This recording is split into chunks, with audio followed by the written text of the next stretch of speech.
Pero por delante un cartílago es cartílago. Tiroides, se ponen que van a poner ahí, que más shows, ¿no? Resulta que la tiroides es una glándula endocrina que presenta una morfología, ¿no? Presenta dos lóbulos, un intermedio, también cosas que han debido de enanar. Relaciones anatómicas importantes, ¿cuáles pasan por ahí? La hemorroide, ¿qué hace la hemorroide? Exacto, la innovación de las cuerdas vocales. Muy bien, relación de bastante importancia para conocer el tema de la voz. ¿Qué más? Otras estructuras, no diga eso. Vamos a lo que nos interesa. La tiroides está conformada histológicamente por dos tipos de células, ¿no? Recordamos que su unidad estructural y funcional se conoce como el folículo. Y el folículo va a estar constituido por dos partes. Presenta un epitelio cúbico simple, que se conocía como epitelio folicular, y un interior que se conoce como el, ¿se acuerdan qué se llamaba esa matriz eosinófila? Coloide, muy bien, funciona el coloide.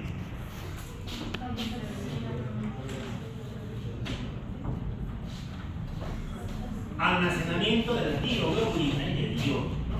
Como el señor Checo. Excelente, muy bien. Aquí viven las células foliculares. ¿Para qué servían las células foliculares? Para producir una hormona, ¿no? La T3 y la T4. Bien, excelente, salud. Fíjense que entre folículo y folículo tenemos un intersticio. En este intersticio es donde se encuentra otro tipo de célula, una célula alargada, con una ligera morfología eosinófila, bueno, con una ligera tensión eosinófila, conocida como la célula, ¿qué se llama? Parafolicular, muy bien, o también conocida como la célula C. ¿Para qué servía la célula C? Muy bien, produce calcitonina. Produce calcitonina. Calcitonina. ¿Qué más? La calcitonina la vamos a desarrollar con mayor cantidad de calcio al final del día de hoy. Entraremos a las hormonas tiroideas. Recordemos que las hormonas tiroideas son importantes para cumplir la función de la regulación del metabolismo basal. Esto lo hacen a través de una serie de receptores, en los que vamos a hablar posteriormente. Pero antes de ello es importante recordar sus vías de síntesis, ¿no? ¿Cómo es que una célula folicular elabora esta hormona? Bueno, nos dibujamos una célula folicular, un vaso sanguíneo por otro lado. Y recordamos que en los vasos sanguíneos se obtiene el yodo. ¿Cuánto era la concentración de yodo normal en sangre? 100 a 200 microgramos. Esta concentración de yodo se encuentra en forma de yoduro. Y cuando llega a la célula se intercambia, ¿no? Se intercambia a través de un canal, de un contratransportador. ¿Se pone qué se llama? Ya, ok. El simportador, muy bien, de sodio y yodo. De sodio y yodo. Excelente. Entonces, esto lo que va a hacer es acoplar el transporte del sodio, recuerden que el sodio significa de muchas vías de transporte, al transporte del yodo. Muy bien, metemos yodo. Y el yodo se transporta por vía intracelular, hasta uno de los canales de la célula folicular, ¿no? El cual es una bomba en realidad de yodo. ¿Se acuerdan qué se llama este canal? La pendrina, muy bien. Aquí es donde juega la pendrina. La pendrina se encarga de aportar yodo al coloide. Bien, por otro lado necesitamos tiroglobulina. Recordemos que la célula tiene un aparato de Golgi bastante desarrollado. Este aparato de Golgi trabaja con el verde. Y entre ambos van a producir un compuesto. Este compuesto se conoce como la tiroglobulina. Buenas noches. Se convierte en tiroglobulina. Muy bien. La tiroglobulina después se transporta también por y llega al coloide. Bueno, aquí lo único que ocurre es una reacción aritmética, ¿no? Se juntan tiroglobulina más yodo y según el número de monómeros que se acoplen vas a poder crear dos tipos de derivados, ¿no? Puedes crear uno que se conoce como la monoyodotirosina y la diyodotirosina. No sé que tienes uno o dos subunidades. Posteriormente estos se juntan. Mono más diyodo más diyodo. Si juntas un mono más un di, ¿qué crees? Triyodo, bueno, un T3. Y si juntas un di más un di, T4. Exacto. Tiene mucha más novedad. Este proceso depende de la presencia de una enzima, ¿no? La peroxidasa tiroidea, la cual se encuentra en el interior del coloide. Es una proteína de la membrana apical de la célula. Peroxidasa, ¿no? Y a través de un conjunto de reacciones de peroxidación se encarga de un proceso conocido como la organificación del yodo. Si recuerdan, es el proceso por el cual el yodo puede convertirse en una forma iónica, soluble, capaz de interactuar con la tirosina. Listo, ya hemos creado hormonas. Estas hormonas después se almacenan aquí, ¿no? Es la única grado de óptima que tiene ese potencial, almacena a largo plazo las hormonas en el interior del coloide. Y una vez que lo ha realizado y llega el estímulo necesario para la liberación, ese estímulo se conoce como receptor TSH. Pues la célula capta estos compuestos, ¿no? Capta T3 y capta T4. Le internaliza. ¿Recuerdan cuáles son las vías de internalización de la T3 y la T4? ¿Cuál es la vía? ¿Cuáles son los proteínas? La megalina y la pupilina son las que van a diferenciar dos posibles vías, una vía lisosomal y no lisosomal. Y el producto de eso es que el coloide nos aporta las hormonas que son necesarias para la función metabólica, para aportarse hacia los vasos sanguíneos. Una vez que han sido captadas, pasan al citoplasma y del citoplasma pasan hacia los vasos sanguíneos. ¿Ya? Muy bien, y una vez que están los vasos, pues la T3 va a circular. Ahora bien, ¿qué tanto se produce? Recuerden que en general lo que produce el tirocito corresponde a T4. Sobre todo a producir T4. T3 también, pero no tanto, ¿no? Solamente un 20% del T3 se produce por esta vía. Sobre todo lo que produce es T4. Ya. No obstante, ¿cuál es más activa esa cual? ¿La T4 o la T3? La T3. ¿Por qué? Por aquí. Vamos a levantar tu pelo si no te voy a rapar. Porque tiene la mayor afinidad por los receptores nucleares. Entonces, resulta que la T3 es hasta 3 veces más activa que la T4.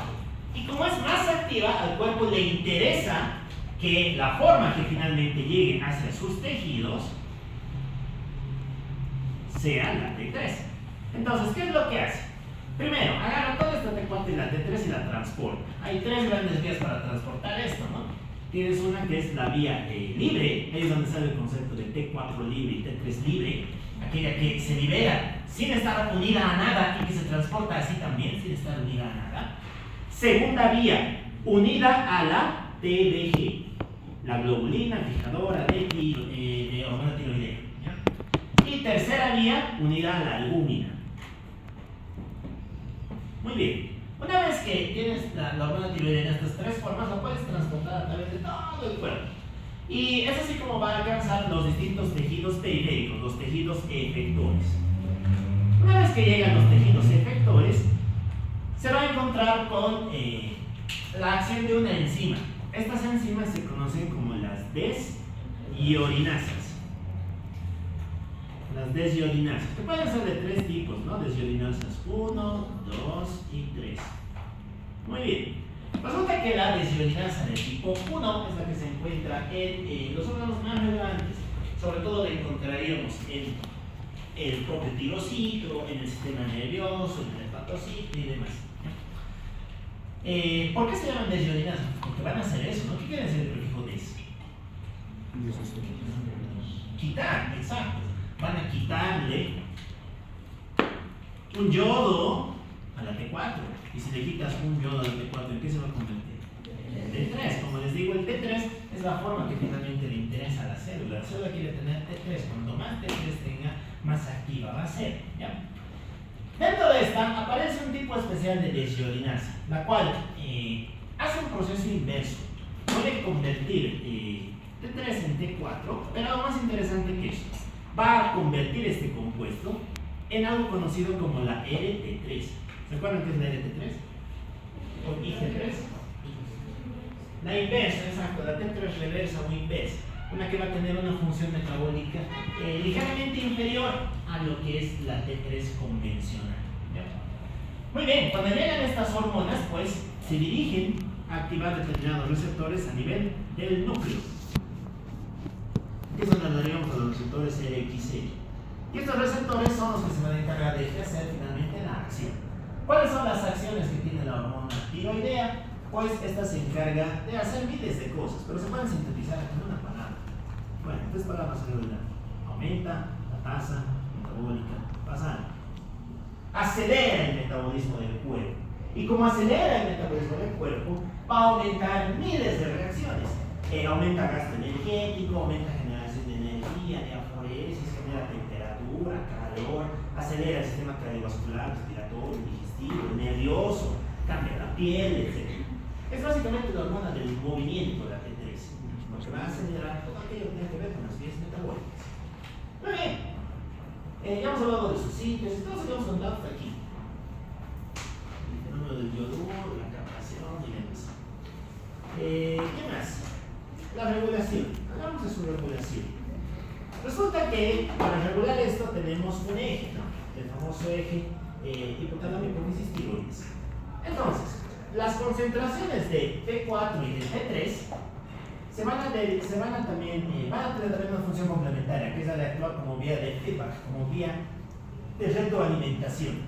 Y van a ser detectadas por el hipotálamo y por la hipófisis.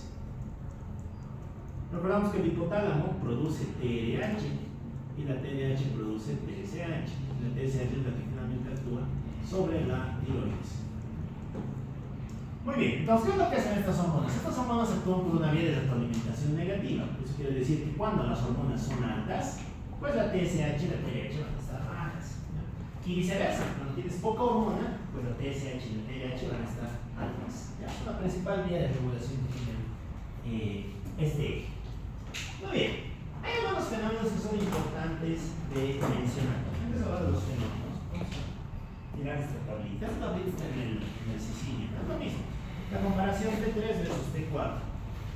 Lo que les decía, T4 es sobre todo una forma circulante de la hormona, T3 corresponde a la forma más activa desde el punto de vista periférico. No piensen que las concentraciones plasmáticas globales son más importantes para la T4, pero libres más importantes para la T3. La T3 también, como es más activa, dura menos, tiende a durar un día, ¿no? Esos efectos tienden a ser más. Ya. Hay dos fenómenos que son importantes cuando hablamos del yodo. Uno es el efecto Wauchope y el otro es el efecto John-Payton. ¿Qué era el efecto Wauchope?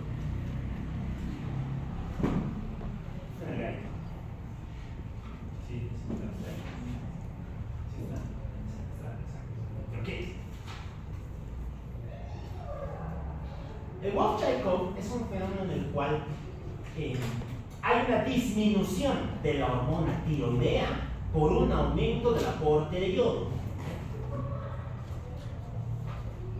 El Wauchope te dice que si haces un gran aporte de yodo, en realidad va a disminuir las concentraciones de hormona tiroidea. Tiene su explicación, básicamente se debe a la saturación de este transportador. Al final llegas a ponerle tal cantidad de yodo que la célula ya no sabe qué hacer con tanto y directamente cierra el canal. Y como cierra el canal, deja de ponerle yodo a su hormona. Y eso condiciona que sus concentraciones bajen, ¿ya?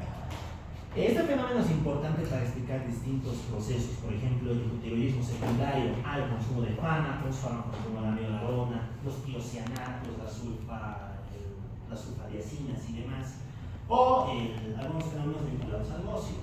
El exceso de yodo que produce una disminución de concentración de hormona tiroidea en una tiroides normal. Eso hay que puntualizarlo bien. Mientras tu tiroides sea normal. Eso sí que seas un eutiroideo. ¿En qué consiste el John-Payton? El John-Payton te dice lo contrario. Te dice que un aumento en el aporte de las concentraciones de yodo va a generar un aumento en las concentraciones de hormona tiroidea.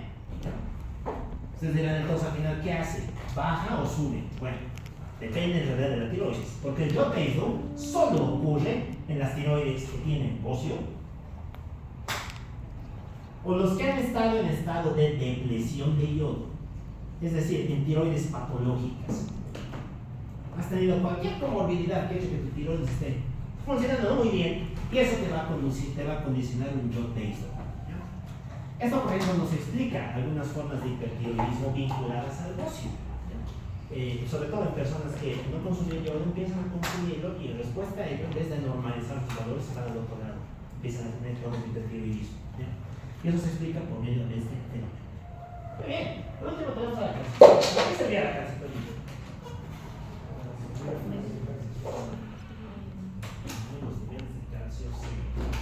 Y ya, ok, vendría a ser el opuesto para tu hormona, vendría a ser entre comillas una calcitonina. ¿Por qué entre comillas? Porque es lo que hacen, está descrito, pero si pierdes, si no produces nada la calcitonina, tampoco entras en hipercalcia. La pérdida de esta hormona tampoco se produce consecuencias patológicas y su exceso tampoco.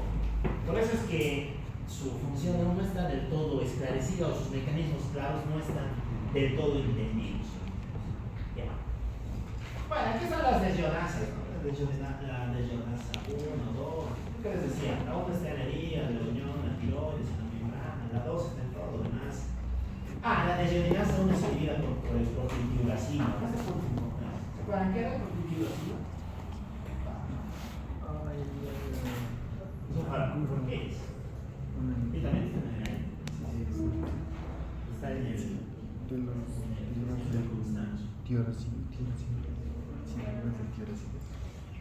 es un ATS, un antitiroideo de síntesis.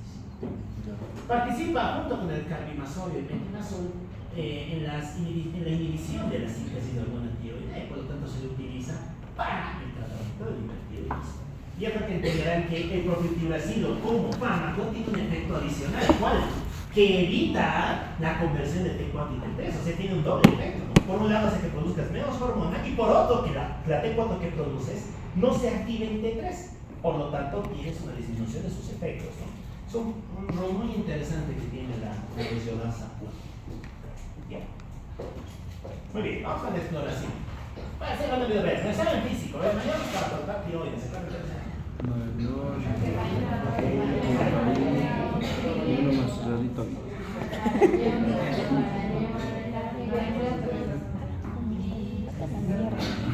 Me voy pues a casa. Se quedó.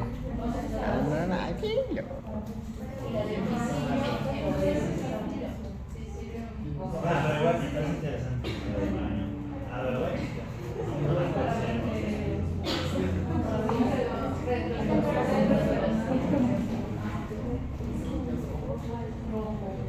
No, eso es así, no depende. No cambies.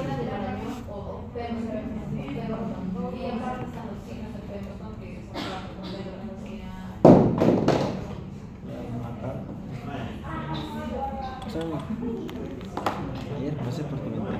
¿Por qué? Ahí está. Me lanzaste una foto. Y el olor entró en mi casa.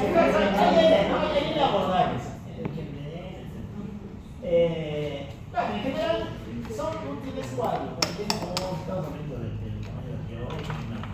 Fuera de ellos no son muy relevantes. Eso es inspección, también. ¿Qué más? ¿Dolor? ¿Puede haber más? Sí. Vale. Olor obseso. Bien, ¿qué hace?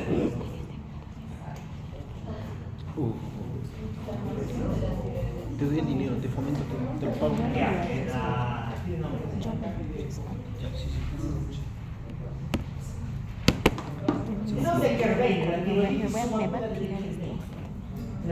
el dolor a la palpación de la tiroides es clásica de esa tiroiditis. ¿Qué tiene tiroiditis?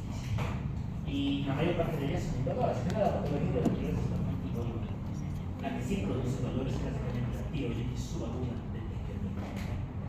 Ok. Inspección, comprobación, perfusión, comprobación.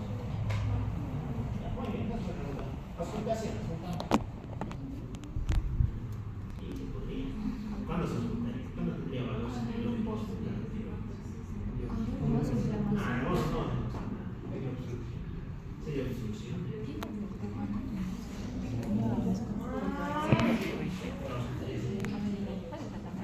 Ya, podría ser, digamos, pero eso va más por lado de patología de la tiroides. Patología de la tiroides. Se podrían encontrar soplos. Nódulos. Tú lo pensaste, pero tú lo Cáncer que dijiste. Define eso. El soplo es el ruido por el flujo turbulento. No necesariamente tiene que estar en el corazón. Cuando tengas cualquier flujo turbulento vas a generar un soplo. Bueno, está escrito, ¿no?, que en los estados de hipervascularización, sobre todo el Graves, podrías controlar soplos. ¿No? Podrías, porque es una tiroides tan inflamada y tan hipervascularizada que te podría generar soplos. Podría, eso no se hace. Es más interesante que eso. Pero está escrito. Muy bien. Bueno, vamos a lo siguiente, la imagenología. Esto sí es importante, ¿no? ¿Qué pruebas nos usan? La eco. Bueno, la eco es otra. ¿Podemos hacer placa?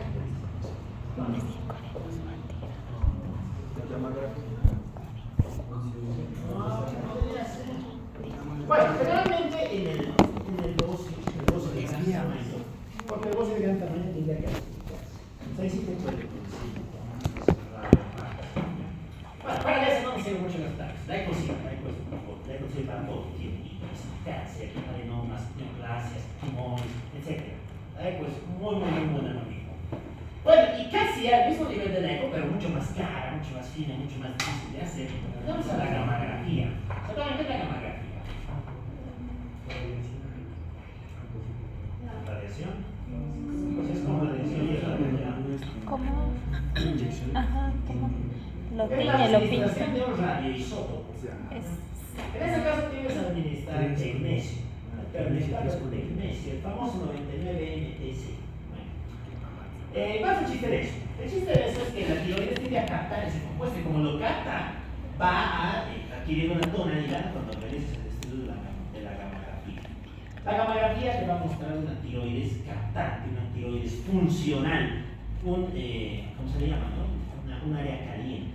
¿Qué se le denomina? La gamografía te va a mostrar eso, áreas calientes y áreas frías. Áreas calientes son aquellas que están captando, y como están captando son áreas hiperfuncionales. En cambio, las áreas frías son aquellas que no producen hormona, y como no producen hormona, no van a captar el contraste. Aquí tenemos lo que les decía, ¿no? Fíjense que podemos tener algunas zonas que captan poco, estas se llaman regiones cold, regiones frías, los cold nodules. O podemos tener zonas que sean hipercaptantes.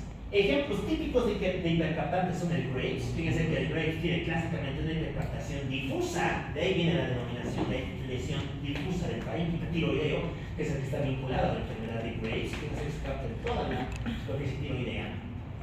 Aquí tenemos un bocio tóxico multinodular. Fíjense que hay zonas que captan los hot nodules y hay zonas que no captan los hot nodules.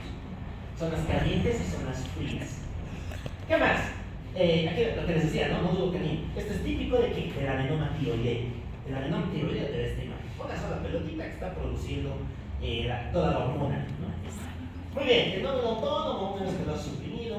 La tiroiditis en general no tiende a captar mucho. ¿Por qué? Porque toda la hormona ya la ha liberado, se inflama. Bueno, aquí hay que reconocer tres cosas. La primera, hipercaptación difusa, Graves, sinónimo de Graves. Hipercaptación localizada, generalmente te orienta a un adenoma tóxico o un bocio tóxico multinodular. Es una de dos. Y si no capta nada, te asustas. ¿Por qué? Porque eso suele ser neoplasia. Eso suele ser cáncer. El cáncer básicamente no capta. El cáncer te da nódulos fríos. Y de hecho, en el abordaje diagnóstico del cáncer de tiroides, lo primero que tienes que hacer es esto. Si tienes nódulo frío, recién biopsias. Y a partir de ahí ves la naturaleza de la lesión que presente el paciente. Muy bien. ¿Qué más tenemos? Bueno, los funcionales, ¿no? Entonces nos vamos a poder medir cositas que tenga el paciente. Vamos a medir las hormonas. Bueno, en general, la más importante es la TSH. La TSH es la hormona que nos va a decir básicamente todo. La TSH nos va a permitir diferenciar entre formas primarias y secundarias. En las formas primarias, ¿cómo estaría la TSH? ¿Alta o baja? ¿Alta o baja?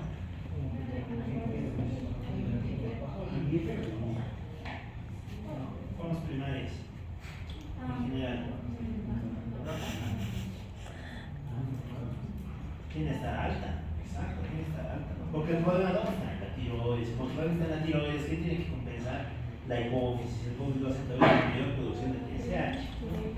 En cambio, las formas secundarias, pues dependería, ¿no? Y podríamos hablar de formas disminuidas, altas, según sea un líquido. Ya, la TSH es básica. Complementada con la TSH tenemos la T3 y la T4 libre. Eso es lo que les decía, ¿no? Que generalmente se determina esto cuando tenemos un perfil tiroideo. Y se le llama libre por una razón, para diferenciarla de la T3 y de la T4 total. Todo esto se conoce como T3, T4 total. ¿Y la total qué te incluye? Te incluye las libres más las fijadas a proteínas. Desde luego, cuando mides una total, tienes que tomar en cuenta la TBG. De hecho, la TBG puede tener alteraciones en el sentido de aumentar o en el sentido de disminuir. ¿Cuándo suele estar disminuida? Pues en las causas en las cuales no tengas proteínas. Aquí juega el nefrótico, juega la cirrosis y demás. En cambio, en las aumentadas, ¿quién juega? El embarazo, juegan los estados inflamatorios agudos, juegan las hepatitis y demás. Entonces, medir una total implica que tengas en cuenta estos parámetros y desde luego que seas dependiente de las concentraciones de proteínas que tengas. ¿Qué más? Esto nos va a permitir hablar de formas subclínicas. ¿Qué es una forma subclínica?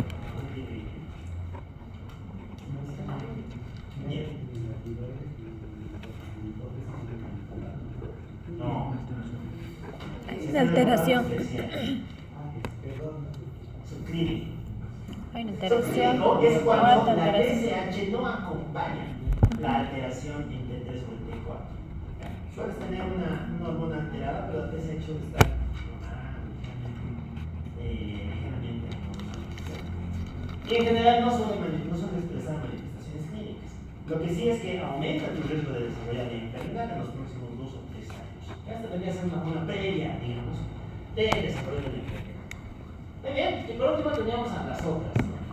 Aquí es lo que les decía. Medimos T3, T4 total, tomando en cuenta que tienes proteínas. El rayo es la unidad de la captación de yodo radioactivo. ¿Esto qué? ¿Esto en qué se basa? Pues en lo que hemos contado, ¿no? Si tú le pones yodo radioactivo, pues tu célula capta ese yodo radioactivo y por ende las hormonas que libere van a ser radioactivas. Como son radioactivas, las puedes medir. ¿Ya? El rayo es una medida de la actividad tiroidea. Te permite hacer diagnóstico diferencial entre distintos estados de hipertiroidismo.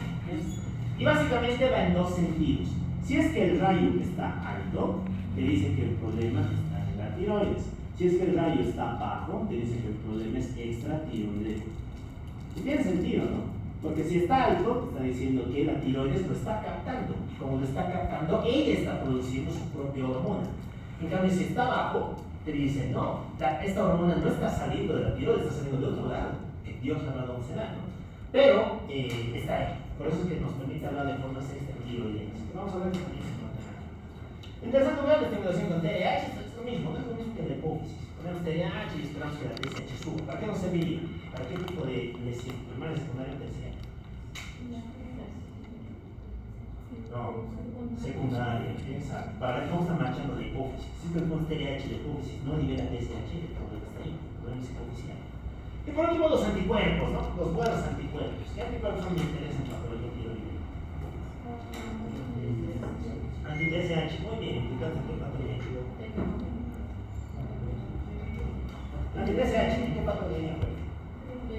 Raíz, muy bien. Y los otros son los anti-TPO, ya, las sumarias, ¿no? Pero bien, los anti-TPO, ¿en qué patología juega? De Hashimoto, exacto, juegan en el Hashimoto. Tenemos más, ¿no? Son los dos más relevantes desde el punto de vista diagnóstico. Muy bien, hablamos de esto, el síndrome de eutiroideo sabemos que el eutiroideo es la causa del estrés normal. El síndrome de eutiroideo enfermo se presenta en el contexto de enfermedades graves, traumas o estrés. Ya se la considera una respuesta adaptativa del cuerpo a una situación intercorriente. Esa explicación es bastante deductiva. Se dice que durante un contexto estresante, pues tú tiendes a inhibir a las desiodinasas. Como las inhibes, disminuye la conversión de T4 a T3 y como disminuyes la conversión, aumenta la producción de T3 reversa, ¿no? Esto va a condicionar dos fenómenos, que tengas una T3 baja, una T3 reversa alta y una T4 libre y una TSH entre normal o baja, como respuesta compensadora. ¿Ya? Dense cuenta que la TSH suele estar normal, por eso que se habla de un síndrome de eutioide. Y en general esto suele transcurrir, se remite por sí mismo una vez que ha sido resuelto el cuadro. En general no amerita alguna medida terapéutica como tal para su resolución. Bien, una vez que hemos hablado del eutiroideo, pues vamos a hablar de las alteraciones del tamaño. Aquí es donde básicamente juega el bucio. Defina bucio. ¿Es el aumento del tiroides? Sí. Es tiroidea. Es el aumento del tamaño de la tiroides. O sea, no existe el término tiroidomegalia. Y a falta de tiroidomegalia, pues se ha llamado bocio. El bocio es una entidad que tiene muchas entidades asociadas y muchas causas también. En cuanto a las etiologías de por qué aumenta de tamaño una tiroides, pues podríamos mencionar tres, ¿no? Tenemos a las causas inflamatorias, aquí es donde juega las tiroiditis, tiene causas de tiroiditis, ¿no? ¿Qué causas conocen de tiroiditis? ¿Qué causa? Vamos a hablar de una, ¿no? Hashimoto, ¿qué es? Muy bien, se empieza a autoinmunidad. ¿Qué pasa autoinmunidad? No.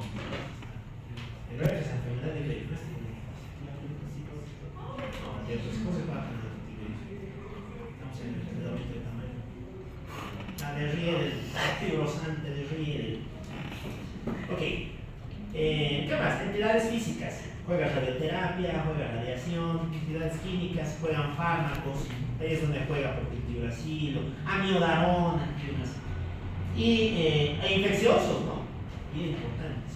Tiroiditis supurativa aguda, principal agente tiroideo.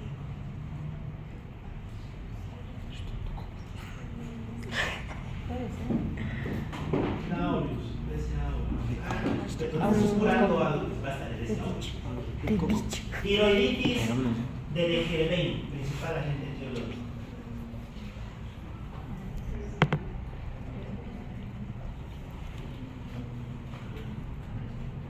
Los virus.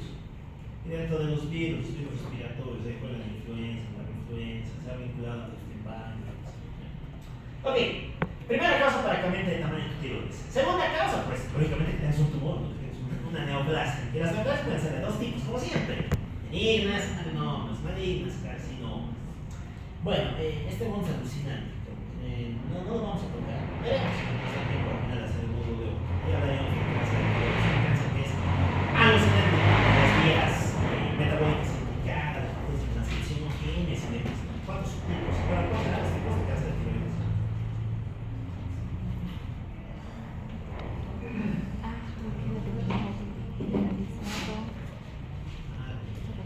Folicular, el anaplásico. Todos esos son tipos. Bueno. Y la última, que es la más interesante, la estimulación exógena. Puede haber algo que por fuera está estimulando a tu tiroides a crecer. Bueno, aquí podemos tener dos causas, ¿no? Que son también bastante deductivas. Recuerden que todo lo que libera la hipófisis no solamente estimula, sino que también tiene efecto trófico. La hormona del crecimiento hace que las cosas crezcan. La corticotropina hace que la suprarrenal crezca. La tirotropina hace que la tiroides crezca. Entonces, en general, la TSH tiene un efecto trófico, ¿ya? Y las causas de estimulación exógena van a depender mucho de ese factor. Cuando hablamos de estimulación exógena, podríamos hablar de dos vías. La primera, un aumento de la TSH. Y la segunda, un anticuerpo que simule la TSH. Bueno, yo creo que todos conocemos la entidad que está detrás de la segunda, ¿no? ¿Qué enfermedad juega aquí?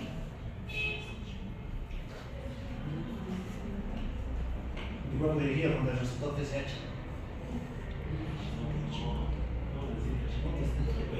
El Graves. El Graves juega ahí. Y el Graves puede asociarse a aumento del tamaño del tiroides. Muy bien. Por otro lado tenemos el aumento de la TSH. ¿Por qué puede aumentar la TSH?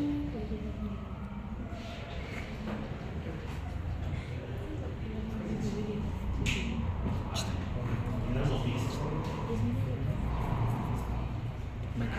Porque este circuito está alterado. Si es que tienes poca T3 y poca T4, ¿Qué va a hacer la hipófisis? Va a liberar más o menos TSH. Entonces, la causa que suele estar detrás de estos son los estados de hipotiroidismo, ¿ya? Y dentro de esos estados, pues tendríamos varias entidades. La más relevante corresponde al déficit de yodo. Tiene sentido, ¿no? Recordemos que todo esto depende del yodo para funcionar. Si no tienes yodo, pues vas a tener esta entidad, ¿no? ¿Cómo se llama la enfermedad? Por decir de yodo. Bocio entérico. Muy bien. ¿Qué porcentaje de la población tiene que aportarse para el bocio entérico?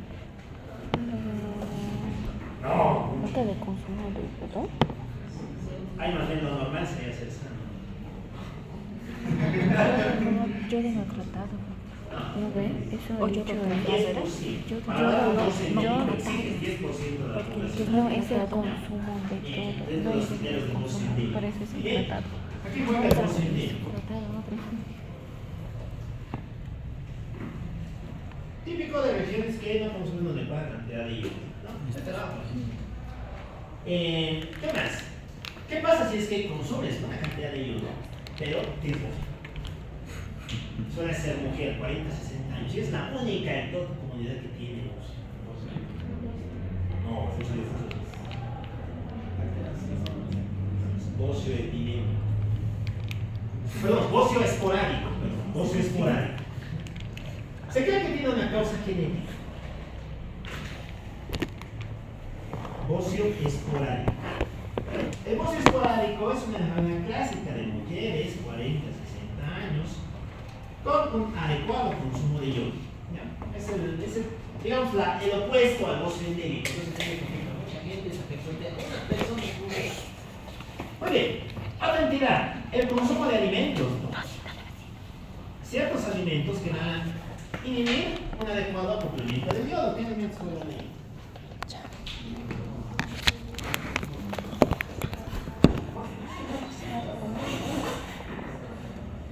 ¿Qué alimentos podrían inhibir el acoplamiento del yodo?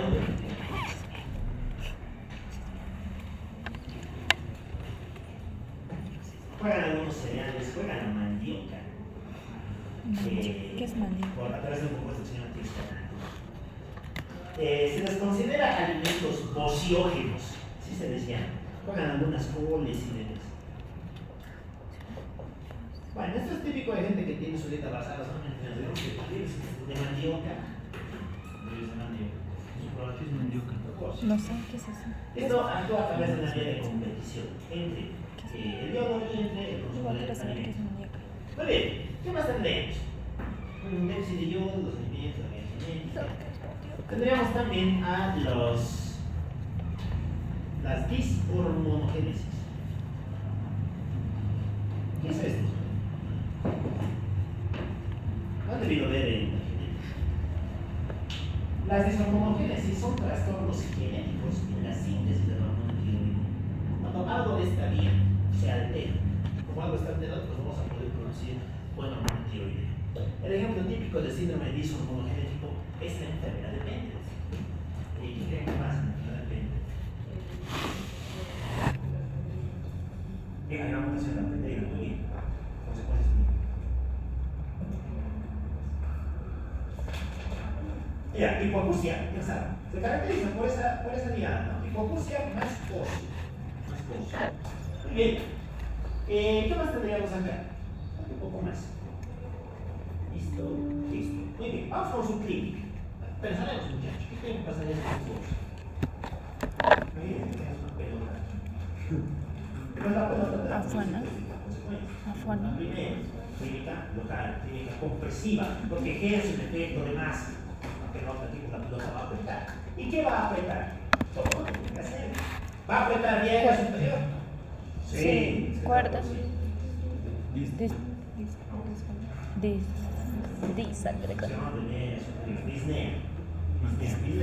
Con manifestaciones de obstrucción de vía. Muy bien. Va a comprimir el nervio laríngeo recurrente. Afonía. Disfonía. Porque Disfonía. apretar la laringe es muy difícil. Perdón, me confundí. Disfonía. Disfonía. Laringe recurrente. Muy bien. ¿Qué más? Podrías comprimir al esófago. ¿Qué te va a producir? Disfagia. Exacto. Disfagia. Por compresión. compresión de la extrínseca de la pared. Disney. ¿Qué más? Podrías comprimir.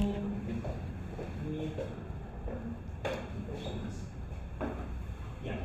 Si es que produjera. Si produjera todo. Puede llegar al corazón. Eso ya está bien. Si tienes dolor, Casi. generalmente no es bocio. Generalmente es cáncer. Así la manera, compresiones dolorosas, masas expansivas asociadas a dolor. Muy bien, los carcinomas pueden ya. Bueno, y finalmente tenemos esto, ¿no?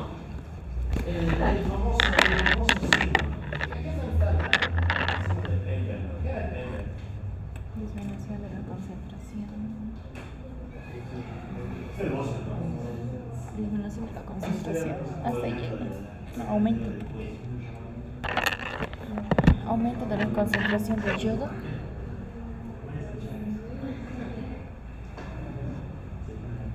Bueno, ¿qué es Pemberton? ¿Y qué más es Pemberton? Lo estamos viendo. La persona, claro, exacto. Cuando está con los brazos abajo, no pasa nada. Si se pone a extender los brazos en sentido superior, ahí es donde eleva la zona del bocio, el bocio comprime a los elementos venosos de la región cervical y esto va a producir congestión venosa en la región facial, ¿no? Plétora facial, disnea, sensación de ahogo, manifestaciones asociadas a Pemberton. Es un signo clásico del bocio. Ya, funcionales. El bocio, desde el punto de vista funcional, ¿con qué creen que cursa? ¿Con hipotiroidismo, con hipertiroidismo o con eutiroidismo?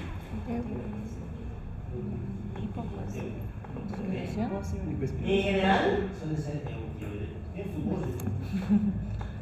Pero hay algunos contextos en los cuales sí cursa con hipos y otros en los que cursa con hipex. Bueno, con hipos suele cursar generalmente acá, en los déficits de yodo, los causas genéticas y demás. En ese caso, se le conoce como bocio. Bocio no compensador. Porque tu tiroides, ¿qué está haciendo? Tu tiroides está creciendo para tratar de producir más hormona, pero ¿lo está logrando? No, sigues con el déficit. El bocio no compensador tiene bocio más hipotiroidismo. En cambio, en algunos tipos de bocio empiezas a acumular nódulos. Es donde aparece el término de bocio multinodular. Bueno, lo explicaremos. Aquí hemos visto bien bonito el folículo, ¿no? Aquí es donde están sus receptores de la TSH. Cuando esta hormona llega, como hemos visto, tiene efecto trófico, hace que los folículos crezcan, que se vuelvan cosas más grandes, más grandes, más grandes. Y al final se vuelven cosas tan grandes que adoptan el aspecto de un nódulo, ¿ya? Este nódulo puede sufrir distintos fenómenos. Sobre todo puede sufrir dos. El primero, puede convertirse en un nódulo funcionante. Y se le llama funcionante, ¿por qué? Porque este sí produce hormona tiroidea. Pero no la hormona tiroidea que necesita, sino mucha hormona tiroidea. Te va a producir hipertiroidismo. Y como te produce hipertiroidismo y tienes muchas de estas pelotas, muchos nódulos, pues le vamos a llamar bocio multinodular tóxico. Tóxico, ¿no? El bocio multinodular tóxico. ¿Ya? Muy bien. La segunda consecuencia y el segundo riesgo es lo que siempre pasa, ¿no? ¿Qué pasa cuando a unas células le pones un factor que haga mitosis? Un factor mitógeno. Porque este es un factor mitógeno. Son factores que pueden ser mitosis. Y al final alguna mitosis sale de control, muta, no tiene su proceso de tumores y se convierte en un cáncer. El segundo riesgo es que termine en una neoplasia, ¿ya? En un carcinoma. Muy bien. Está descrito, es posible. De hecho, es un tipo de cáncer que tiene como principal antecedente al bocio. El antecedente del tenido bocio al fluido. Y estas dos consecuencias hacen alusión aquí a las consecuencias evolutivas. Fíjense que primero hay una alteración difusa y homogénea, todos van a comenzar a crecer. Pero a largo plazo va a haber uno que se va a volver el dominante, el más grande, este va a crecer en forma de masa, en forma de pelota, que es donde se convierte en nodular. Nodular y heterogéneo. Muchos bocios son nodulares, pero no necesariamente son funcionales, se quedan como elementos eutiroidizantes. Ya, muy bien, por último tratamiento. ¿Cómo es que se maneja eso? Bueno, el diagnóstico yo creo que es deducible. ¿Cómo se diagnosticaría? Semiológicamente. Muy bien, antecedentes y demás. ¿Qué más? ¿En qué nos apoyaríamos si hiciéramos algo complementario? Eco. Exacto. El perfil aquí no sirve mucho, porque la mayor parte de voces son priorizantes. Aquí tu principal herramienta es la eco. Exacto. Eco es lo que te va a dar la llave para hablar de un voz. ¿Qué exactamente lo estamos observando aquí? Mira la imagen ecográfica del voz. Todo lo que hemos escrito en general se referencia a cosas así. Esa que puede ser un modelo de cursos, cosas morales, cosas causas, ¿no? La clínica, etc. Fíjense que en general las hormonas y la TSH suelen estar normales. Es bastante característico del voz. ¿Por qué tenemos anti-TPO? El voz te exige tener anti-TPO negativo para descartar. Para quitarte de encima una potencial causa de elevación de la TSH que debería ser el anti-TPO. Bueno, si tienes todo hecho, pues súper, te vas a la ecografía te da la imagen característica y confirmas el diagnóstico. Ya, ¿con qué se trata?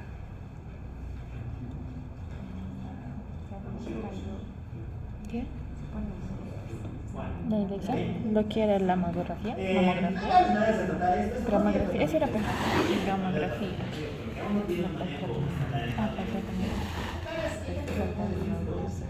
En general se puede hacer manejos hormonales. El yodo es importante si es que tu causa es déficit de yodo. Porque no se olvide del efecto Pasa más yodo. de hecho, de eso pasa. Eso puede desencadenar un estado de diabetes. Más insulina. será yodo cuando es insulina. y cuando la masa es tan grande que empieza a ejercer acción compresiva, tú no te planteas dos alternativas, o bien cirugía, o la segunda, tratamiento con radioiodo. El radioiodo, el yodo 131, es un metabolito que destruye el parénquima tiroideo, hace que esa tiroides deje de crecer tanto. No deje de crecer tanto, pues disminuye su tamaño. Tercera opción, levotiroxina dosis supresoras. ¿Qué les parece eso? ¿Qué creen que consiste? ¿Conocen la levotiroxina?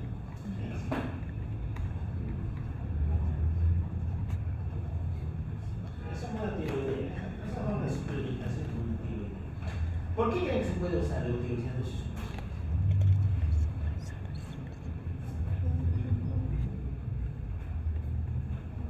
Para inhibir el eje. ¿Qué hacía el eje cuando tiene mucha hormona? Baja la TSH. ¿Les cuenta que la génesis del problema dónde está? Está aquí. Este es el que está haciendo crecer a la cosa. Si haces que esta cosa desaparezca, porque lo disminuyes, pues vas a conseguir que la tiroides disminuya de tamaño. Es otra opción que tienes de la tiroxina dosis supresoras. Al final todo va en ese sentido. La clave que es dominar los ejes, que tiene los ejes, entiende la endocrinología. El próximo tinolar, estamos haciendo lo que decíamos, ¿no? Frecuencia de enseñanza, su clínica descrita. Aquí está la eco, ¿no? Fíjense qué interesante, ¿no?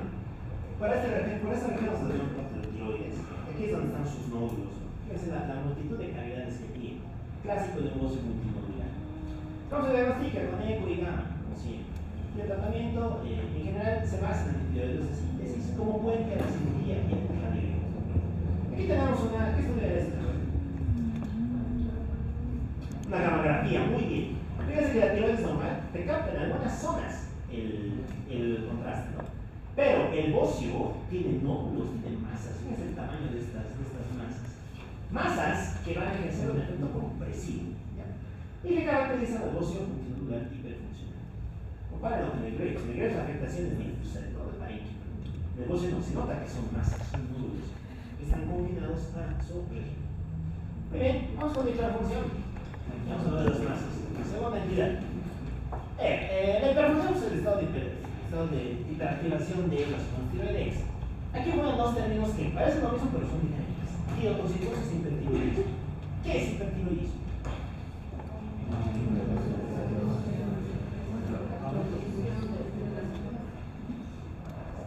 Es el aumento de la producción de hormonas desde la tiroides. En el hipertiroidismo, el problema ¿dónde está? En el tiroides. Ese término es clave. ¿Qué es tirotoxicosis?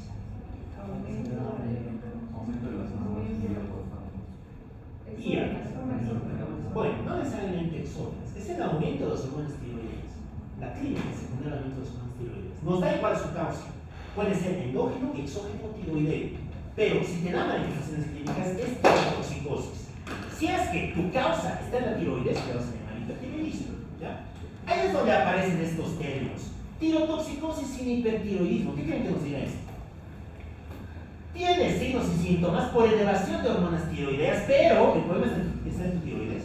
No, el problema está afuera. O está en otro lugar del cuerpo, está afuera, o está en un contexto inflamatorio. ¿Ya? Y a partir de aquí ya tenemos hipertiroidismo, ¿no? Primarios, secundarios. Entonces, ¿qué te dicen? Vas a tener tirotoxicosis, pero por consecuencia de tu tiroides. El problema está en tu tiroides. Son términos diferentes. Entramos con sus etiologías.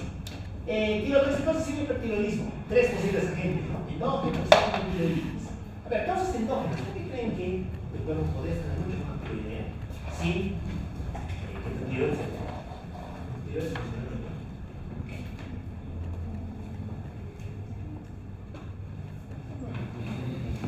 No se puede.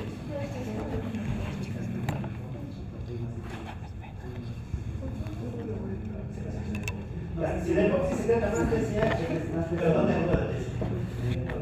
Entonces, sí juega la tiroides. Queremos algo que haga, no juega la tiroides, pero que tenga su hormona tiroideal. Estamos despreciando al gran genio que siempre aparece todo y a la vez no parece nada.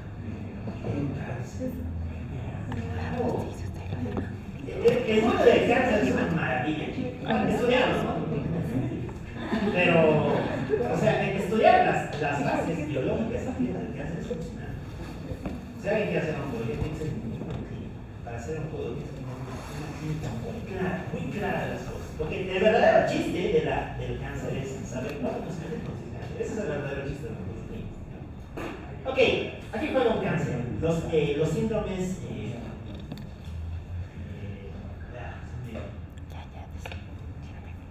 Bueno, los síndromes de secreción ectópica de hormona tiroidea. ¿Quién juega aquí? ¿Quién juega un tumor que es clásico? No sé si lo han leído, está en el Robbins. Deberían haberlo leído, pero bueno. El estruma ovari. El estruma ovari. Ya, el estruma ovari es un tipo de teratoma. ¿Se acuerdan qué son los teratomas? ¿Qué es el teratoma?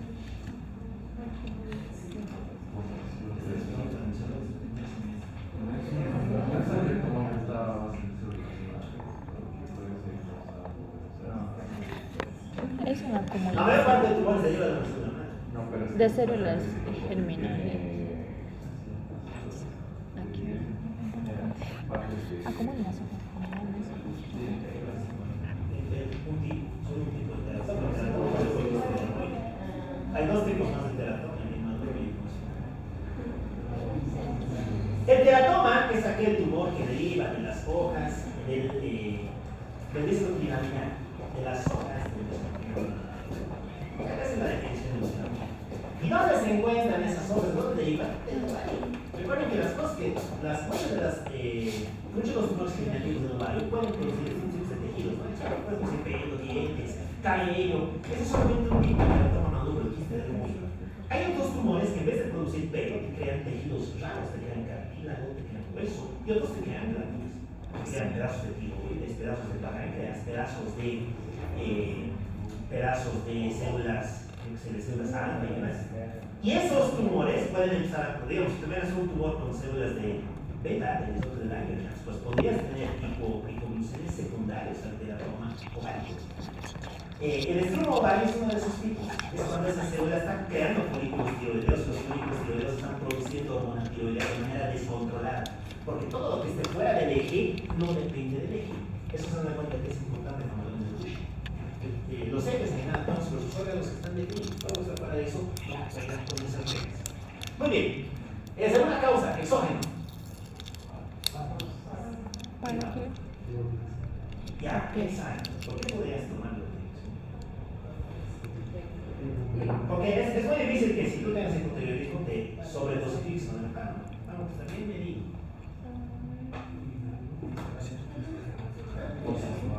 Dos voces no adecuadas. Es iatrogénico.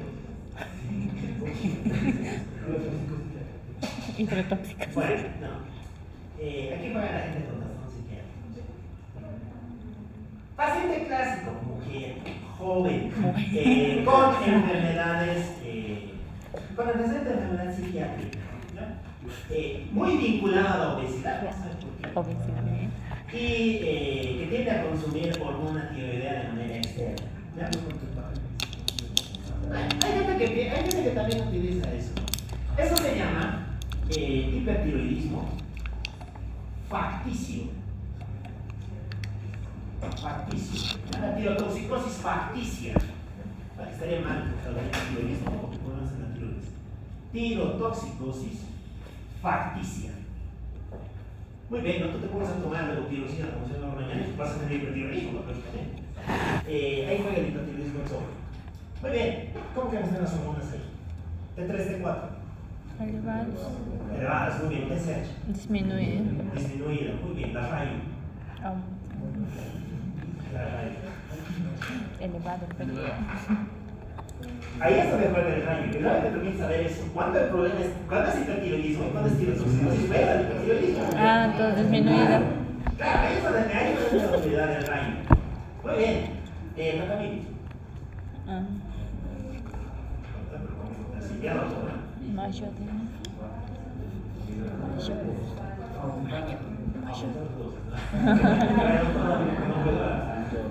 Mayo de. Ya, la realidad no. Se dan abdominales. Muchos de los efectos de la tiroides dependen del sistema nervioso central. Vamos a ver en un momento. Ya, y finalmente las tiroiditis, ¿no? ¿Por qué pongo las tiroiditis aquí? Porque la tiroiditis, la tiroides se inflama y como se inflama empieza a liberar toda la hormona que tiene. ¿Ya? Y pues eso te va a producir un estado de tirotoxicosis, pero no porque la tiroides sea hiperfuncionante, sino porque se ha inflamado y ha liberado todo el contenido que tenía. Ya, vamos a la segunda. Hipertiroidismo primario, bueno, aquí está lo dicho, ¿no? El problema está en la tiroides, netamente en la tiroides. Ya, aquí podríamos tener bueno, las enfermedades que ya conocemos. El adenoma tóxico y el bócio multinodular tóxico. ¿Qué era el adenoma tóxico?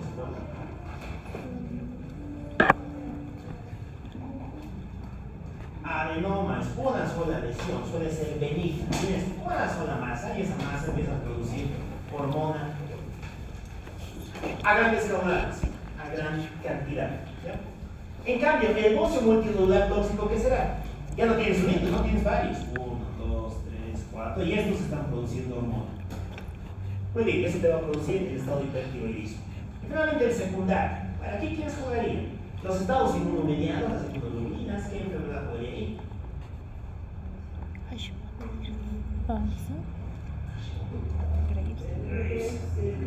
Grace por 12. Aquí. Muy bien. TSH. ¿Aquí quién jugaría? Algo que eleve el TSH.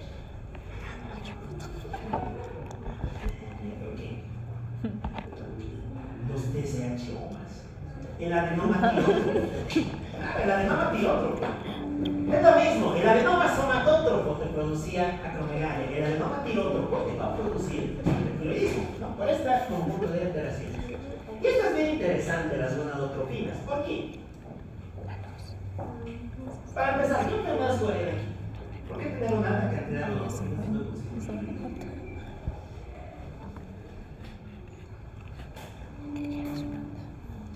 Por un fenómeno de similitud estructural. Si recuerdan, la TSH, la LH y la FSH están constituidas bioquímicamente por dos subunidades, una subunidad alfa y una subunidad beta. Resulta que la subunidad alfa es común para todas tienen la misma alfa, y la beta se diferencia en 2, 3 aminoácidos, algo así. Entonces eso hace que cuando tengas estados de elevación de LH, FSH, aquí también entraría la gonadotropina tiroidea hormonal, pues puedas tener estados de hipertiroidismo. ¿Qué enfermedades les ocurren?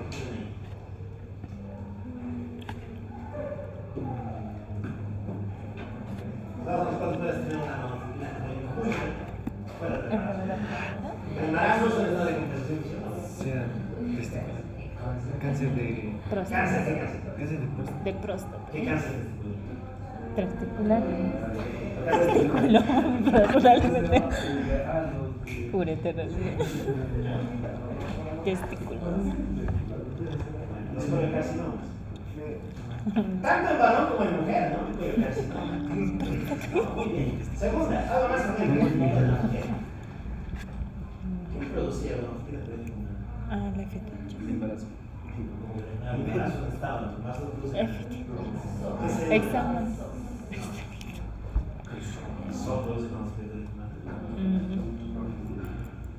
partimos de la idea de que para tener una familia tiene que estar gestando. ¿Tú crees que son de la pomada? El embarazo. Ajá. Pero embarazo. Bueno, si se acuerdan, el tropoblasto, las células del tropoblasto son las que producen la familia humana. Cualquier cosa que haga que tengas muchos tropoblastos te va a producir un estado de aumento de esta hormona. Y dentro de ellos jugaría el embarazo hormonal. Es una entidad importante. De hecho, ¿se acuerdan qué produce el embarazo hormonal? Clínicamente. ¿Cómo se llama? Ah, este puede ser que es. La hiperemesis gravídica. Hiperemesis. Hablar de hiperemesis gravídica tiene que estar asociada a una cosa. O es mola en el primer trimestre, o es preeclampsia en el tercer trimestre. Gravídica. Entonces, tiene que estar vinculada a una de ellas. Y si van a pensar, la clínica de hiperemesis gravídica suele ser relativamente similar a la muy agitada, y hipermotilidad y demás. Es por eso, por este factor molecular. Muy bien, sus consecuencias. Bueno, ya hemos dicho, ¿no? ¿Qué hacen las hormonas? Aumentan tu tasa metabólica. Si tienes mucha hormona, pues ¿cómo está tu tasa metabólica? Muy acelerada, ¿no? Y aquí es donde tendríamos diferentes tipos de manifestaciones según sea la rapidez del cuadro o según sea tu edad. Según la rapidez, te podemos dividir en dos tipos: el estado de tirotoxicosis, que es el clásico, entre comillas, y su forma acelerada. ¿Saben cómo se llama el estado de tirotoxicosis acelerada con riesgo vital? Puedes poner un paro de una arritmia. Muy bien, la tormenta tiroidea. ¿No? La tormenta tiroidea es un estado hiperactivo. Tienes tanta cantidad de hormona en tan poca cantidad de tiempo que induce las manifestaciones muy marcadas. En segundo lugar, la edad es mucho más manifiesto en las personas de edad media avanzada. Ya, esto es deductible, ¿no? Esto tal vez ya lo he mirado en serio. Vamos a repasar. A nivel general, ¿qué te produce el hipertiroidismo? En el estado general de un paciente. Clínicamente. No, Calor. no todos. El esotamo es típico del bebé. Calor. Son rapiditos. Ya, Calor. intolerancia al calor, ¿no? Exacto. Ajá. Aquí es donde entraría intolerancia al calor. Muy bien, ¿qué más? Son activos. Diaforesis profusa. Por el Está movimiento. transpirando continuamente. Apetito, ¿cómo está? Aumentado. Exacto, siempre. Hambre. Hambre. No. Por 3. Hiperorexia. Ah. ¿Cómo se llama el estado en el que no tienes hambre? No, por ella. Por eso se llama anorexia. ¿Claro? ¿Cómo se llama anorexia? Anorexia. Recuerda que la palabra orexis es referencia a la hiperorexia. Muy bien. ¿Por qué? Pues porque como estás acelerando tu metabolismo, necesitas comer más. Si necesitas comer más, te va a dar más hambre. Si estás quemando más calorías, ¿cómo está tu temperatura? Más alta. Y como está más alta, no te vas a sentir bien el calor. Vas a tener intolerancia al calor. ¿Qué más? Si es que estás perdiendo mucho calor, vas a transpirar más o transpirar menos. Más. Más, claro, vas a tener diaforesis con vasodilatación, ¿no? Con una respuesta asociada a esto. Muy bien, tu aspecto, ¿cómo se llama tu aspecto? La. Flaco, ya. Flaco. Ya, ok. ¿Qué más? Ya, muy bien. Se afecta piel, pelo y anexo, ¿no? En piel, ¿qué vamos a tener? Quebradizos. Seco o quebradizos. Muy bien, en el pelo. Fragilidad capilar, pelo resquebradizo y demás. En las uñas.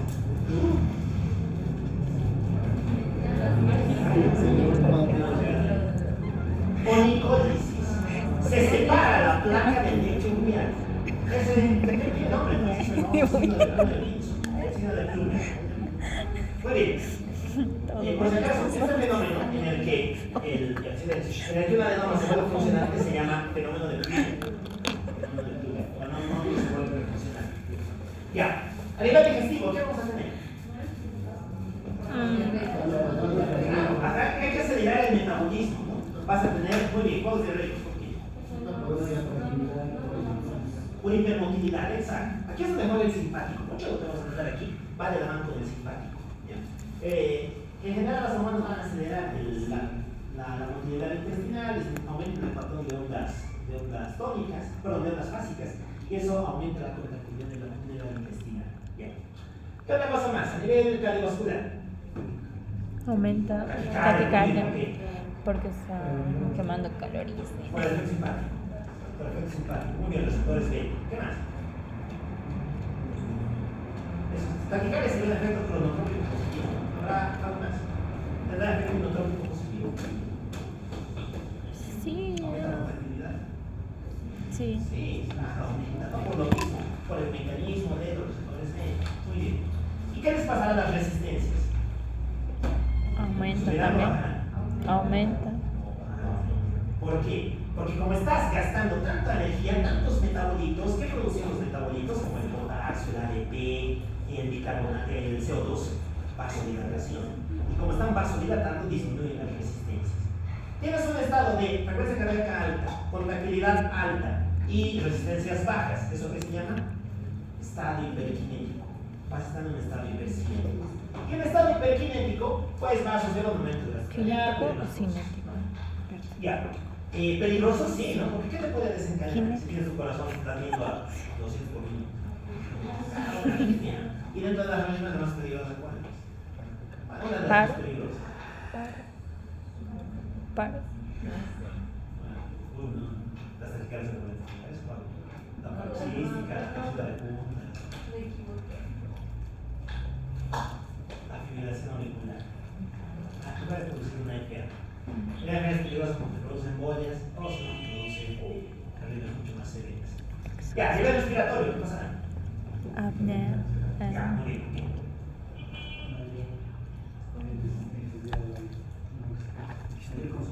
Ya, muy bien, mayor consumo de oxígeno, ¿no? Que va a estimular centros respiratorios.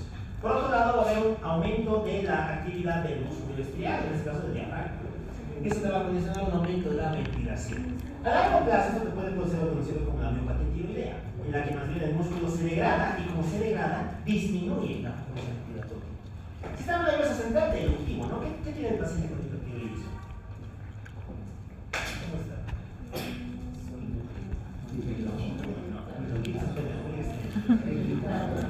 Ya, irritable, ya, muy bien, ¿qué más? Insomnio, excelente, ¿qué más? Está nervioso, está ansioso, nerviosismo, ansiedad, ¿qué más? ¿Habrá algo motor? Temblor fino, exacto. Recuerda que una de las causas del temblor fino, en causa orgánica, es el hipertiroidismo. Muy bien, temblor fino. ¿No la convulsiones? No. Se convulsiona, no es. Esa es la pregunta clásica. Ya, nivel locomotor.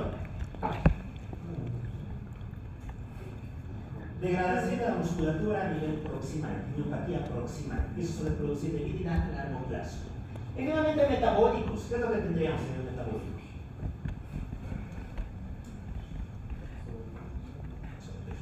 No. ¿Cuál es el IMC? Glucemia, ¿cómo está? Alta, normal o baja. Alta, porque necesitas energía. Recuerden que necesitas aportar energía como puedas. Glucemia alta. Muy bien. Colesterol, triglicéridos. Bajos, exacto, por la lipólisis. Estás degradando esos ácidos grasos para poder aportarte más energía. Y a largo plazo te puede ser un estado de proteólisis. Muy bien, funcionales ya lo hemos descrito, ¿no? Si es primario, ¿qué perfil tiroideo tendría? Como siempre, ¿no? TSH y T3, T4. ¿Cómo estaría si es que es primario? T3 elevado. Disminuido. T3, T4, alta. Muy bien. ¿Y la TSH? Disminuido. Disminuida. Exacto. Si es que es secundario, TSH. alta. Puede estar alto o Exacto. disminuido. Por definición, estarás porque estás en un estado de hipertiroidismo. Pero, como la TSH está alta, porque es causa secundaria, pues te va a decir de qué problema es disposición. Si fuera terciario,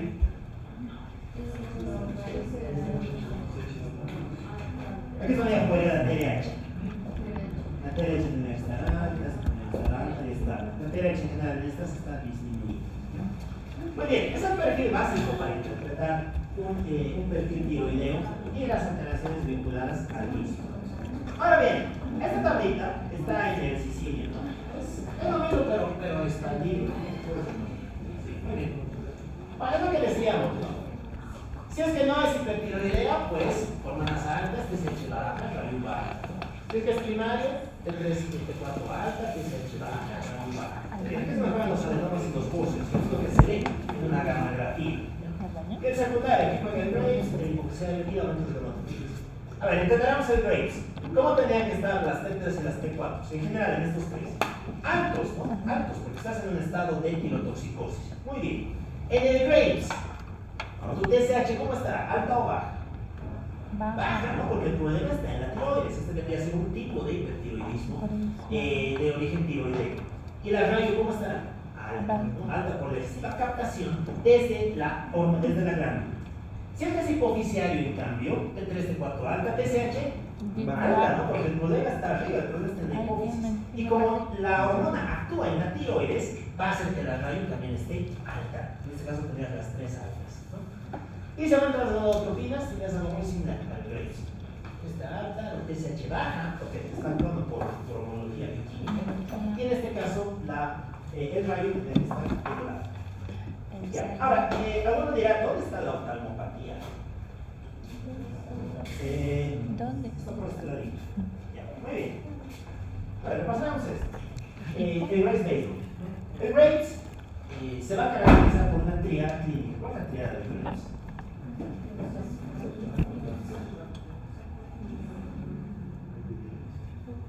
La triada del Graves. Y muy bien, hipertiroidismo, exoftalmos, misedema pertibiano. Esa es la triada dermopatía pertibiana en el misedema del hipertiroidismo. La dermopatía pertibiana. ¿Ya? Muy bien, el Graves se caracteriza por precisamente los exoftalmos. ¿Y por qué? ¿Se acuerdan de la fisiopatología de esto? De que en la piel empiezas a acumular placas. Porque son así, son placas blanquecinas en la región pertibiana. De que en los ojos se vuelvan más protrusivos. ¿Cuál es esa explicación? Hay un aumento en los glucosaminoglucanos. Estas hormonas van a hacer que se produzcan más glucosaminoglucanos en la matriz extracelular de la región retroocular y de la dermis. Y como tienes más tejido conjuntivo, pues tu pobre ojo va a tener mucho tejido atrás y lo único que le queda es procluir, salir hacia afuera. Como sale hacia afuera, pues tiene un aspecto de exoftalmos. ¿Esto es peligroso? Sí, ¿no? Porque se va a asociar a distintas alteraciones. ¿Se acuerdan a qué se asocia? A dermopatía de Graves.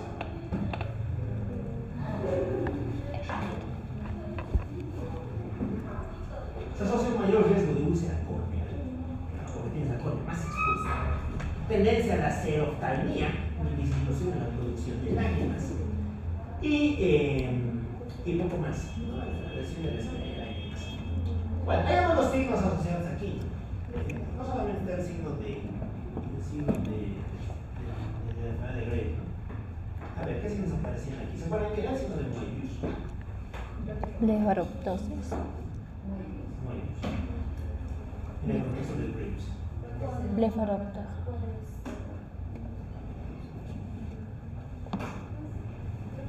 El Moebius es la limitación para la convergencia de la visión. Como los ojos están hacia afuera, les cuesta converger hacia un determinado punto. Hay otro más signo en el cual, si se fijan, uno de los párpados está más caído que el otro. El signo de Day-Ley, que también es característico de la oftalmopatía de Graves. Vale, a ver si nos regulamos. Hay dos formas adicionales de la oftalmopatía de Graves. Una forma que es la pública, que es la forma tóxica. La forma tóxica es una emergencia que puede producir ceguera. Bastante rara, pero cuando se presenta es una emergencia. Muy bien. Ya hemos escrito, ¿no? La dermopatía pertibial va a ser una formación de placas de color amarillento en la región anterior de la tibia. Es lo mismo por el depósito de glucosaminoglucanos. Muy bien, ¿por qué es diferente el Graves? A todo lo que hemos contado. Por un lado, su diagnóstico, recordemos que aquí la hipercaptación va a ser difusa. Por otro lado, su fisiopatología no depende de la TSH, sino depende de un anticuerpo. Si depende de un anticuerpo, ¿qué tipo de hipersensibilidad sería?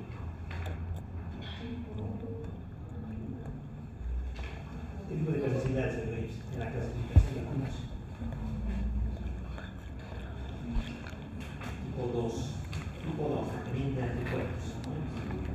si depende de anticuerpos, podrá estar asociada a otras autoinmunes. Sí, ¿no? Si se acuerdan, muchas autoinmunes en su base genética tienen alteraciones en células HLA. De hecho, el Graves está vinculado a alteraciones en el HLA lo cual hace que seas más vulnerable a algún tipo de fenómenos autoinmunes, como la tiroiditis, otras suprarrenalitis y cuadros de lesión inflamatoria de otras endógenas. Ya, y en tercer lugar, con el tratamiento diferente. Aquí no basta solamente con tratar a la tiroides, la otra también tiene su propio tratamiento, generalmente se irradia, o depende mucho del grado de lesión, en la neuropatía infantil. De hecho, hay algoritmos solamente para tratar la neuropatía por Graves, y algoritmos para tratar solamente la lesión tiroidal por el Graves. ¿Ya? Bueno, y en general para manejarla siempre juegan dos fármacos, ¿no? Los antitiroideos de síntesis y el radioiodo. ¿Cuáles son los antitiroideos de síntesis? ¿Se acuerdan? Los ATS. Aquí juega uno, ¿no? Juega el PTU, el propiltiouracilo. Y por otro lado, dos que terminan en sol, ¿no? Juega el metimazol y el carbimazol. Los azoles, ¿no? Los mazoles. Bueno, es la clásica duda, ¿no? El metimazol y el anólogo de los aires. Tiene un nombre bastante similar y que a veces se confunde con esto, ya, pues en general, ¿qué es lo que hacen? Evitan la formación de una tiroidea, por lo tanto van a tender a estados de tiroidismo. Logran la remisión de la enfermedad en muchos casos. Cuando no es suficiente, se suele recurrir a la radioterapia o a alguna opción quirúrgica, o generalmente a la radioterapia, para poder lidiar con la enfermedad. Ya son todo de Graves, pero es una enfermedad que tiene mucho riesgo. Ya, vamos a hablar. Tenemos con la hipofunción. La hipofunción es lo opuesto, ¿no? Aquí no vas a tener una adecuada producción de hormonas. Bueno, lo mismo. ¿Cuántas causas vas a tener? Dos. O bien tienes un déficit en las hormonas beneficiarias y por eso tu tiroides no marcha bien, o bien eres resistente. Empezamos con esto. Déficit de hormonas hipoficiarias. Aquí podrías tener tres causas, ¿no? Primarias, secundarias y terciarias. Las primarias, ¿dónde estarían? En la tiroides. Causas de hipotiroidismo de origen tiroideo. ¿Cuál es la principal causa de hipotiroidismo en el mundo mundial? Exacto, el bocio endémico. Muy bien. Si vives en un país que tiene una buena cantidad de yodo, que es la mayor parte del planeta, afortunadamente, ¿cuál sería la principal causa de hipotiroidismo? Exceso de yodo, aumento de yodo. No. Por eso es esporádico, no es muy frecuente. Aquí juega el Hashimoto. Por fin. Graves, hipertiroidismo. Hashimoto, hipotiroidismo. Son cosas radicalmente opuestas. No pueden confundir esas dos. Es pecado confundir ambas. Muy bien. Hablaremos de Hashimoto. HLAs asociados.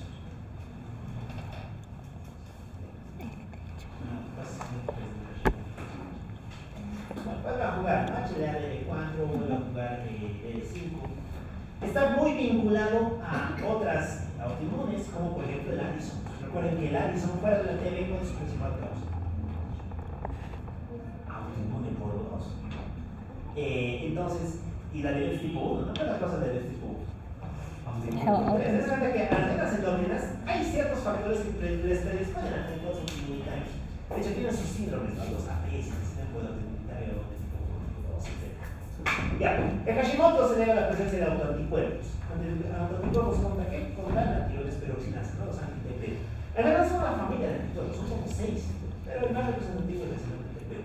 Bueno, no es muy complicado, ¿no? Llega el anti-TPO, como esta célula tiene TPO, viene, la ubica, la marca, y una vez que la marca, el sistema inmunitario viene y lo ataca. Como lo ataca, lo destruye. Y va a producir un estado de hipotiroidismo. Aquí hay dos fenómenos que son claves. Primero, muere el tirocito, como muere el hipotirocito, pero el tirocito, hipotiroidismo. La segunda, está llegando el ejército, están llegando linfocitos. Primero llegan linfocitos T, y esos linfocitos T de la variante TH1 van a estimular a los linfocitos B, porque los linfocitos B son los que van a producir el anti-TPO. Ya. Y resulta que a veces llegan los linfocitos B y se depositan uno, otro y otro. Y alguno de estos muta, y como muta, hace que todos los demás muten. Y esto deja de convertirse en un nódulo linfóide para convertirse en un linfoma. El Hashimoto, cuando no está bien controlado, tiene un alto riesgo de progresión al linfoma tiroideo. Y el linfoma tiroideo es una de las neoplasias de cierta agresividad que pueden afectar a la tiroides, que es el segundo gran riesgo del Hashimoto. Muy bien. Bueno, para eso tenemos más, vamos a ver, etc. Secundarias. ¿Qué jugaría aquí? Hipotiroidismo secundario. Patologías de la hipófisis. ¿Qué puede ser que la hipófisis no trabaje bien? Cáncer. Cáncer. La putrefia hipoficial, el infarto hipoficial, el síndrome de Chicago, el síndrome de la céntrica vacía. Todo lo que hemos contado en los estados de panhipopituitarismo podría jugar en estas causas. Las terciarias, que son las hipotalámicas, bastante raras, son teóricas en realidad. La resistencia. ¿Qué es resistencia, chicos? Este término es claro. Vamos a definirlo ahora, porque nos va a servir después para hablar de resistencia insulina. ¿Qué resiste? ¿Qué resiste? ¿Qué resiste? Qué suerte. Ya, exacto. Es el déficit del receptor para esa hormona. No se olviden que las hormonas necesitan receptores para trabajar. Si no hay receptor, puedes estar nadando en todas las hormonas que quieras. Esas hormonas no van a actuar porque no tienes el receptor. ¿Ya? La resistencia va a ser cuando pierdas el receptor para la TSH. Y aquí hay una entidad, la hiperactividad de la deshidrasa 3. Esta suele estar asociada a ciertas neoplasias atómicas. Muy bien, clínicamente, ¿qué vamos a tener? Pues diferencias, ¿no? No es lo mismo tenerlo si eres niño, sobre todo recién nacido, si eres adulto. Porque si eres recién nacido, ¿qué umbrante puede producir? Aquí había dos umbrales, ¿no? Debajo de los 2 años, arriba de los 2 años. Hipotiroidismo. Debajo de los 2 años, ¿qué te puede producir? Hipo. Tiroidismo. Congénito. Claro, cretinismo. Cretinismo. El cretinismo. ¿Qué me caracteriza el cretinismo? A ver, primero, ¿por qué? Porque ¿se acuerdan qué se necesita para las primeras etapas de maduración del sistema nervioso central? Hormona tiroidea. Esa es la que hace que tus órganos maduren en los primeros años de tu vida. Si es que no tienes hormona tiroidea, no maduran. Si no maduran, pues se quedan como órganos rudimentarios, ¿no? Eso te va a producir discapacidad intelectual. Que es la gran marca del cretinismo, ¿no? La discapacidad intelectual. Bueno, de hecho, de ahí viene la palabra. Cretinismo viene del latín cretineo,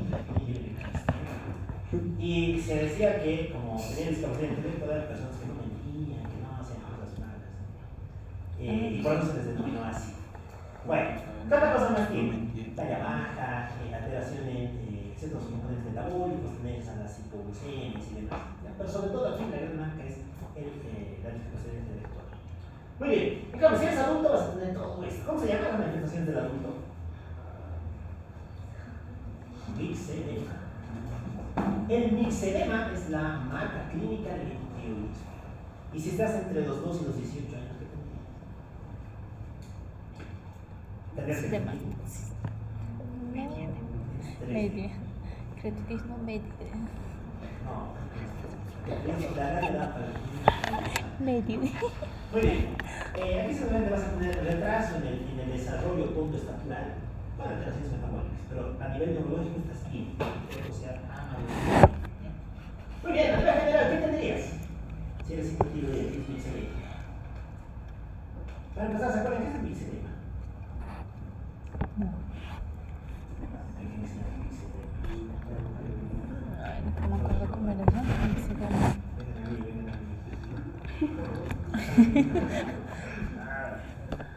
El mixedema es el depósito de mucopolisacáridos en la matriz extracelular. Tu cuerpo va a empezar a depositar sustancia. Y si tu cuerpo deposita sustancia, ¿qué va a pasar a los órganos? ¿Se volverán más grandes o más pequeños? Más grandes. Aquí las grandes marcas van a ser las megalias, como vamos a verlo ahora. Para empezar, en tu parte general, ¿cómo vas a ser? ¿Vas a ser flaquito? Como el hipotiroideo, vas a ser un individuo más gordito, digamos. Obeso. Obeso. Palabras mayores. Bien, daremos este. Pero bueno. Ya, has tenido una medida del peso corporal. Excelente. Muy bien, pues estás depositando cosas, estás repitiendo matriz. Muy bien, a nivel fases de anexos. Primero, intolerancia ¿qué? Al frío, muy bien. Piel. Ya, no tiene que casar. Recuerden que el hipertiroideo tiene una piel brillante, porque está transpirando continuamente. La piel seca, porque más bien tiene una menor producción de, un estado de menor diaforesis. Muy bien. Pelo, ¿cómo está el pelo? Quebradilla. ¿Qué más? Hay una marca más aquí.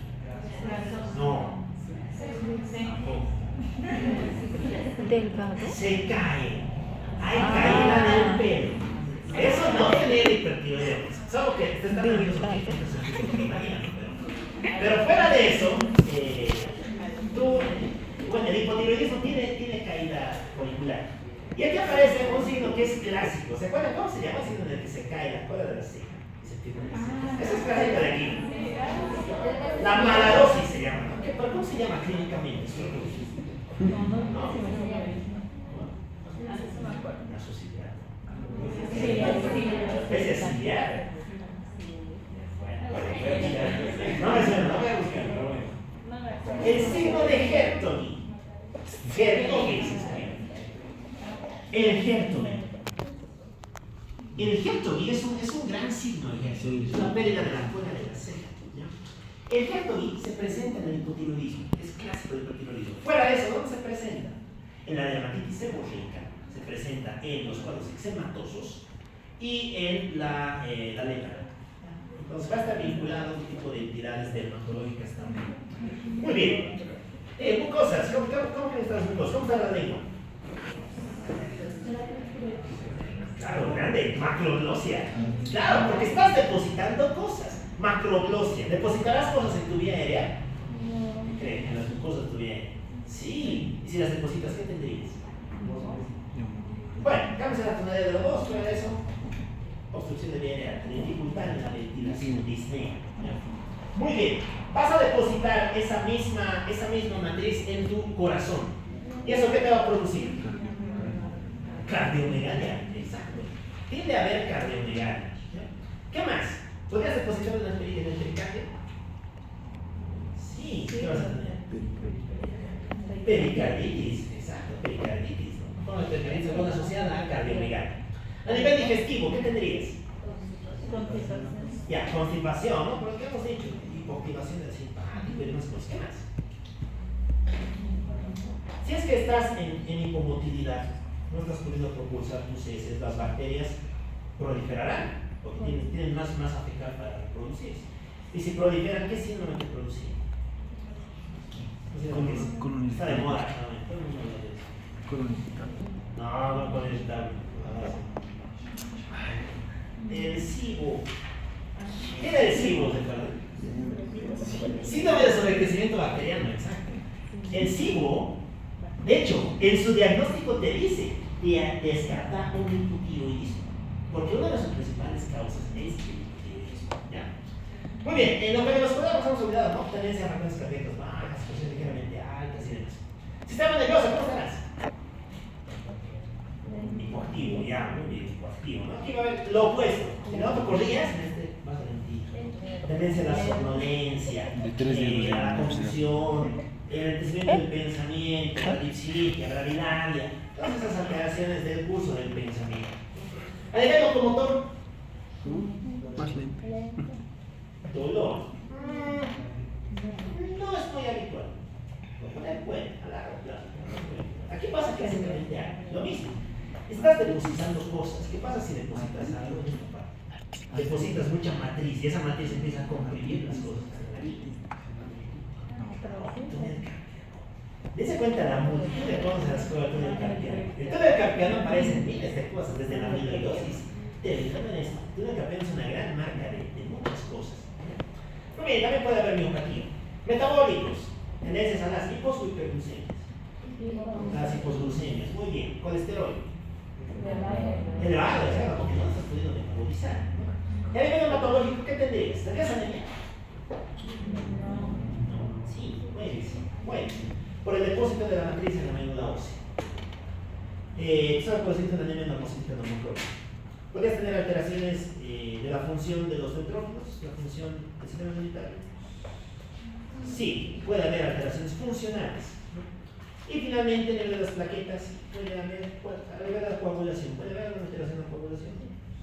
¿Qué habría? ¿Trombosis o hemorragia?